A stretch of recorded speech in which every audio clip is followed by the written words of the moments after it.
Ladies and gentlemen, my name is Ottorino Respighi. I was born in Bologna in 1879, in a house filled with instruments, scores, and the warm sound of my mother's piano. Music was part of the air I breathed.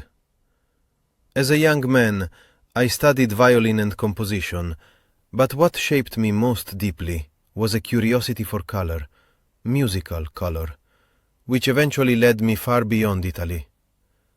One of the most important chapters of my life was my time in Russia.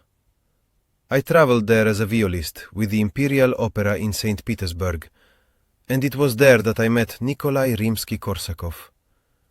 He was already a legend, one of the great masters of orchestration, and he was generous enough to guide me, to open my ears to new possibilities. His influence stayed with me for the rest of my life. I also befriended composers such as Glazunov, who admired my early work. Their discipline and craftsmanship broadened my understanding of the orchestra and the richness of its palette. When I returned to Italy, I settled in Rome, a city whose history, light, and spirit soon became my greatest muse. My trilogy of symphonic poems, The Pines of Rome, The Fountains of Rome, and the Roman Festivals, was my tribute to the eternal city. I wanted the orchestra to paint, to let you hear the wind in the pines along the Via Appia, the shimmer of water in the fountains at dawn, the distant songs of pilgrims, the shouts of celebration. Some have said that I orchestrated like a painter uses sunlight. I like to think that is true. But I was not only devoted to the orchestra.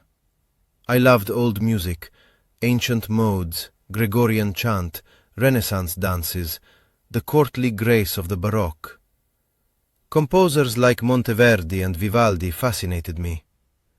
I worked to revive Vivaldi's concertos at a time when much of his music had been forgotten.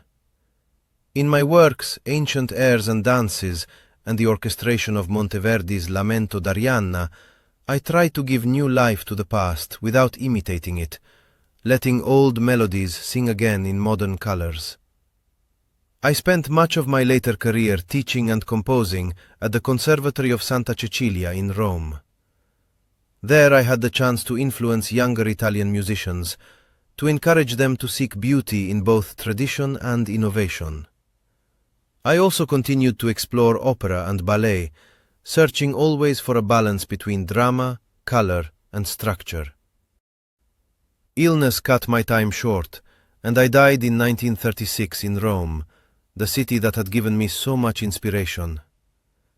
Yet the music I left behind, the pines, the fountains, the ancient dances, was created out of gratitude for the worlds I had known, the Russia of Rimsky-Korsakov, the Italy of Monteverdi, the Rome that lives in stone, water, and light. Thank you for listening.